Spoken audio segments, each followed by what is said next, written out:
to my YouTube channel Law Grammar. Today's topic is rule of law. Please watch my video till end.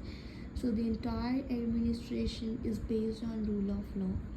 अब basically हमारा जो पूरा administration होता है rule of law के ऊपर बेस्ड होता है, ठीक है। और रूल ऑफ लॉ एक पर्टिकुलर मैन के बारे में बात नहीं करता है, ये इंटायर एडमिनिस्ट्रेशन के बारे में बात करता है। और basically rule of law of rule होता है, मतलब कि law will rule. Law rules consist of principles which is freedom, fraternity, equality, non-discrimination, non-arbitrariness and accountability। अब हम दो सेंसेस में से पढ़ते हैं, फॉर्मलिस्टिक सेंस, आइडियलिस्टिक सेंस।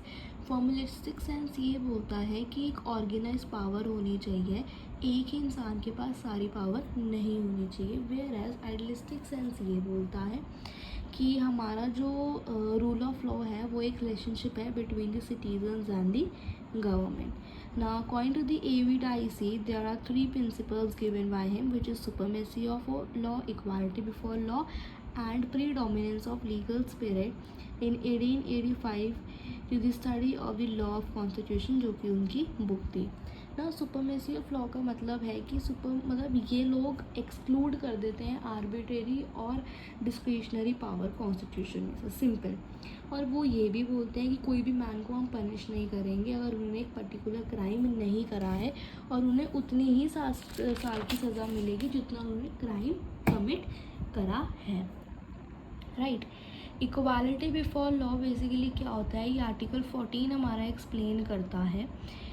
अगर देखिए, अगर आपको इक्वालिटी बिफोर एक्सप्लेन करना है तो यू कैन गो विद पूरा आर्टिकल 14 आप एक्सप्लेन कर सकते हैं, जिसमें कि उन्होंने यही बोला है कि कैसे इक्वालिटी बिफोर लॉ है, जो कि AV Dicey ने इन्वेंट करा है कि किसी भी बंदे को हम डिस्क्रिमिनेट नहीं करेंगे, ठीक है।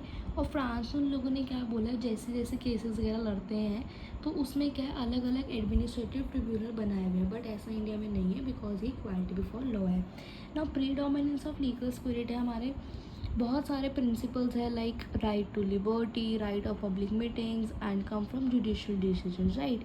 बट उन्होंने बोला है कि एक ऐसा भी इंस्टीट्यूशन होना चाहिए जो कि इन्हें बाहर निकाले, जो कि इन्हें प्रिवेल करे। अगर ये बुक्स में ही बंदे रह जाएंगे तो बहुत ऑब्वियस है कि इनकी कोई भी कोई इन्हें जानेगा नहीं, कोई इन्हें समझेगा नहीं, और at last rule of law का भी प्रिवेल ही नहीं हो पाएगा। इसका क्रिटिसिज्म पे हम आ जाते हैं। तो पहला क्रिटिसिज्म ये है कि डिस्क्रिशनरी पावर को एक्सक्लूड कर देते हैं। तो उन्होंने बोला है कि अगर डिस्क्रिशनरी पावर बहुत अच्छे से एक्सरसाइज करी गई है तो डिस्क्रिशनरी पावर को एक्सक्लूड ना करा जाए। दूसरा, उन्होंने बोला है कि ये रूल ऑफ लॉ जो है ग्रोथ ऑफ एडमिनिस्ट्रेटिव लॉ के लिए बैरियर है। तीसरा, उन्होंने ये बोला है कि इक्वालिटी बिफोर लॉ पहले के टाइम पे नहीं हुआ करता था, क्योंकि जो पुलिस ऑफिसर्स थे उन्हें फुल इम्यूनिटी दी जाती थी। तो ये क्या है, हमारे 3 criticisms है। So like, share and subscribe to my YouTube channel. Thank you.